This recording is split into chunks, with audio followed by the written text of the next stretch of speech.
All right, let's jump right into a really big topic, the spiritual body. This is one of those core ideas in Christian theology that completely changes how you might think about life, death, and what comes next. It's pretty fascinating stuff. I mean, it's the question, right? It's something people have wondered about forever. When our time here is up, what actually happens to our physical bodies? Well, the sources we're digging into today suggest the answer isn't just about turning to dust. It's way more complex, and honestly, a lot more radical than that. So here's our game plan. We'll start with this idea of two different kinds of bodies. Then we'll look closer at the one we have now, the perishable one, and compare it to the eternal one we're promised. After that, we'll see how the final judgment is supposed to work, which leads to one of two final destinations, eternal life or the lake of fire. Okay, first up, the foundational idea. The whole concept here is that we're not just stuck with this one body for our entire existence. Nope, the thinking is that there are actually two totally distinct forms, the body we're in right now and a completely different one that's yet to come. This is where it gets really cool. Check out this verse from 1 Corinthians. It says our body is sown, like planting a seed. I love that image. It's basically saying, look, this natural body, this physical thing we have now, it's just the starting point. It gets planted, and what comes up later in the resurrection is something brand new, a spiritual body. We're not talking about a repair job. We're talking about a complete and total transformation. And this chart just lays it all out, plain and simple. I mean, look at the difference. Our physical body, it's perishable, right? It breaks down, it decays, it goes back to being dust.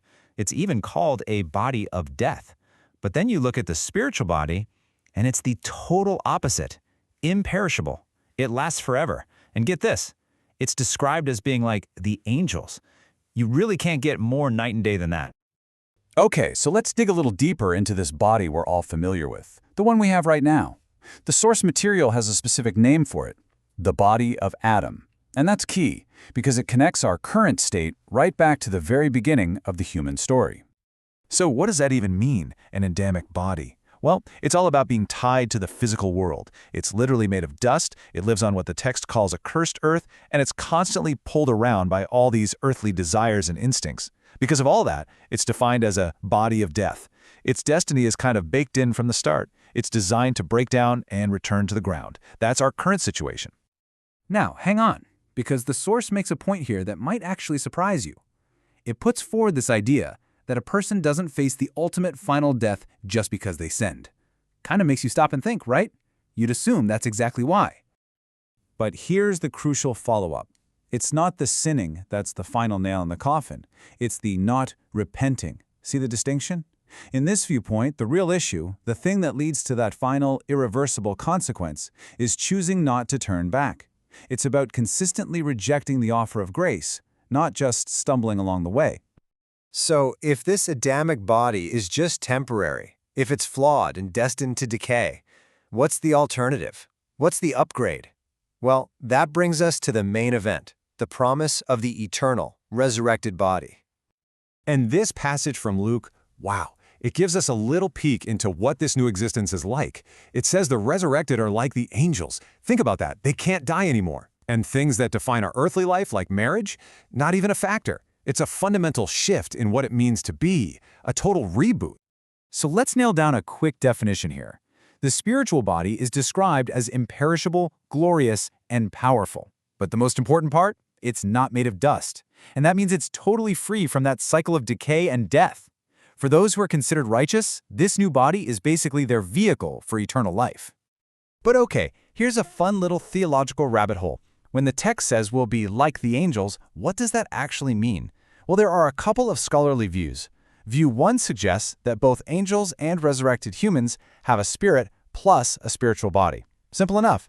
But view 2 proposes something different, that angels are pure spirit with no body, while resurrected humans become an angel-like soul that then gets a spiritual body. The source doesn't pick a side, which just goes to show you how deep these debates can go. All right, so all of this, the two bodies, the choices we make, the path we're on, it's all building towards one massive event, the Great White Throne Judgment. And you've got to understand, this isn't pictured as a simple verdict. It's described as a moment where your entire life is put on display, and that life itself becomes the evidence that determines your fate. The process is laid out in 3 basic steps. First, a person's entire life, every single thing is revealed for all of creation to witness. No secrets. Second, that complete life story is used as proof, to show whether their faith was the real deal or just an act. And finally, based on that proof, their eternal destiny is locked in. Now, for the righteous, this public reveal isn't something to be afraid of. It's actually a moment of confirmation. Their life provides the hard evidence, all the acts of love, the times they resisted temptation, their acceptance of grace, that proves their faith was real all along. This is said to affirm God's justice, because when they're granted eternal life, the proof is right there for everyone to see. And it's the exact same process for the wicked, but the outcome? Well, it couldn't be more different.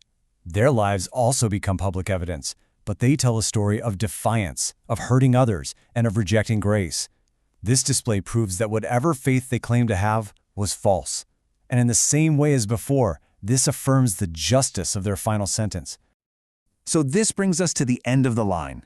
Two paths, two final permanent destinations. And where a person ends up all comes down to the evidence that their own life provided at the judgment.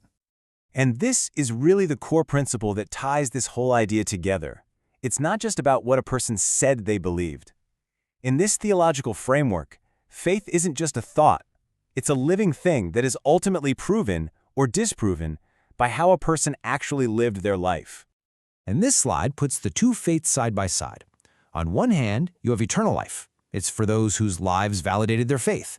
They get that new, imperishable spiritual body and live forever with God.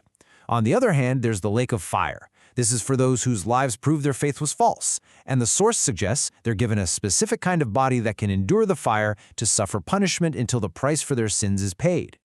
So we're left with a pretty heavy question, aren't we? If life is the evidence and our actions are the proof, then this whole theology we've just explored really turns the spotlight back on us, right here and now. It kind of forces us to ask ourselves, what story is my life telling? What destiny is the way I'm living today providing evidence for? It's a profound question to leave you with.